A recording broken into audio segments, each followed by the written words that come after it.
our student outcomes. And our vision is that our students leave Everett high school ready and also empowered to change the world. And we have a lot going on at Everett that makes us really primed to reach our vision, and yet we had this complex challenge that has been getting in the way. So the things that really make Everett great: we have amazing students, we have really willing, innovative, inspiring teachers. We have an acceleration program where students get targeted support in reading and math outside of their core academic classes. We do standards-based grading. We're one of the first middle schools to implement standards-based grading full school. So all of these systems work together to support student outcomes, and yet we have a problem. Our teachers are, in designing and managing their instruction, faced with navigating many different instructional tools, as evidenced around the computer there, and synthesizing all of those and impacting instruction is really challenging.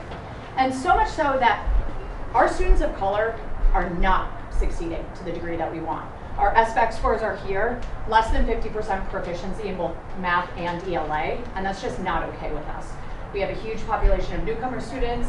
We have many English learners, and the common theme is that our students aren't succeeding to the degree that we want, and one of our major priorities is that all of our students leave high school ready.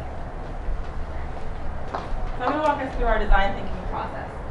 We started with this initial how might we question, which focused on conversations between teachers and students about their grades. One of the things we learned was that teachers actually in our fifth year of standards-based grading are giving students less frequent feedback than they did when we were not using standards-based grading. So what we did was we looked at school data to come up with the need that Lindsay just described. We interviewed teachers who use a lot more data, teachers who want to use data but aren't using as much in their instruction, a diverse group of students. And we refined our okay, so some of the discoveries we had at this stage was, one, we realized that students do not know what their goals are. Teachers might have goals for them, but in general, they're very vague goals and they're externally held. Also, every student we talk to, of course, wants to go to college. Their family wants them to go to college, but they are not clear on the path to get there, and especially how middle school fits into that path. And lastly, we talked about how we have a lot of students whose behaviors in class show that they are internalizing what's happening in class is important towards their grades, towards this path. So we talked about how some students might think it's cool to flail, but students really do care about their grades. It is not cool at Everett to fail. So there was that distinction that we learned. Then we entered the define stage, where we took the interviews with students and with teachers, and we created archetypes. We did both because obviously this work involves our students and teachers at the same time. Some things we learned here were that students, like I said before, don't have a clear idea of the path to college / a successful job, and also don't really know where they are in that path. And our teachers, all of them asked for support in using data more frequently. They were like, I know there's SBAC, I don't know how to use that. We have acceleration scores, there's a lot of data to manage, and they're willing but aren't sure how to get there. Oh, right, these are our archetypes. This just shows you the evolution of our how might we's. Essentially, we started thinking about conversations, then realized we need to be really clear about goal setting and tracking to even have those conversations, and then really settled on this idea of strong academic identities. We know that adolescence is a time where students create their identities, and we also know that for students of color specifically, based off of research and critical race theory, that this is a time when it's critical for students of color to know that you can be a person of color and be smart, you can be nerdy in math, you can be a successful student in school. So we come with this eventual how might we, all in supporting teachers to support students to develop academic identities. Lastly, we created a prototype, which we can show you in a second, and tested it with a variety of teachers who essentially were extremely excited and were like, this is what I need. Please cool. So what we are looking for in the short term is developing a data dashboard where our teachers and students can have easy access to lots of different minute-by-minute information about how students are doing, both big picture data and also daily things like exit tickets, etc. And we believe that with that dashboard existing and conversations around that and the use of that we will eventually get to a place where all of our students are proficient and they have strong academic identities.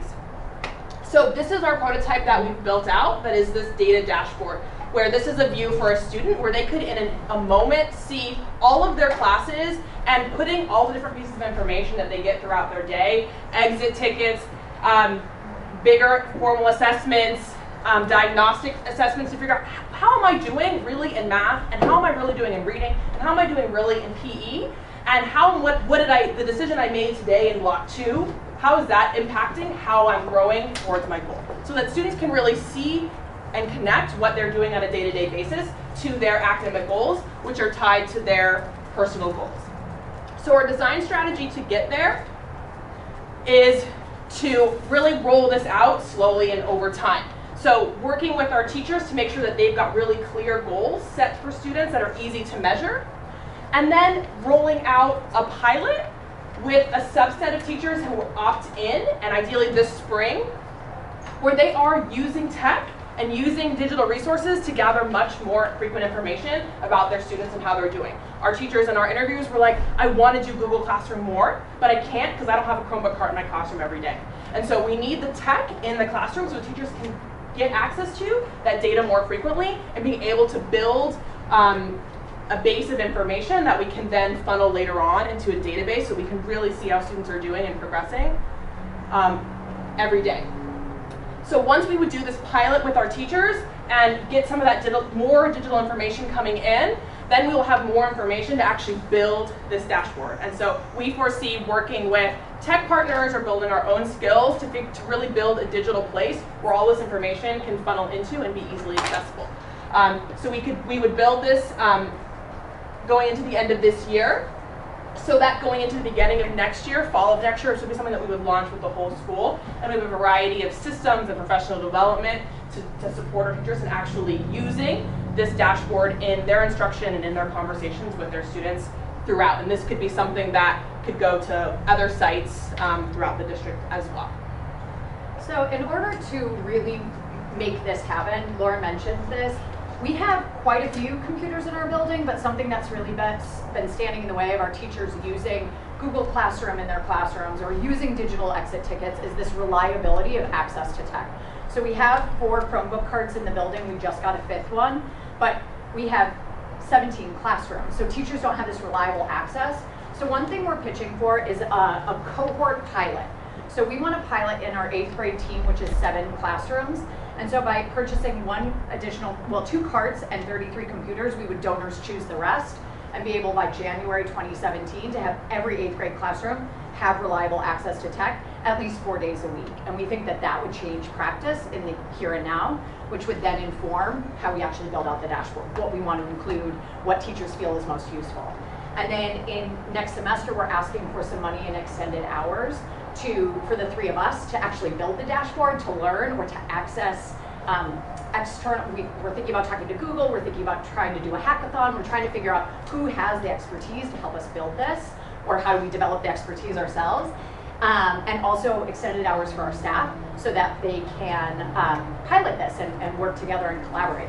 And then finally, in order to really go full scale in our building, we think we need 3 carts per grade level so that each department could have a day that they count on computers. Every Tuesday is 6th grade math, every Wednesday is 7th or 6th grade ELA, and they just know at least one day a week, I have computers, I'm gonna do my digital exit ticket, and I can feed the data dashboard that way.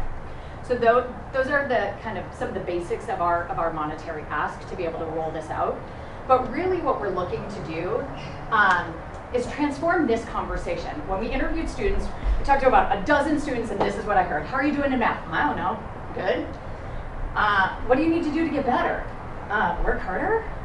Was almost some sort of level of that answer from almost every student. And we want to transform it into, how are you doing in math? Well, I've got a B, but I got an A on an exit ticket about dividing fractions by whole numbers, and to improve, I really need to learn how to divide fractions by other fractions.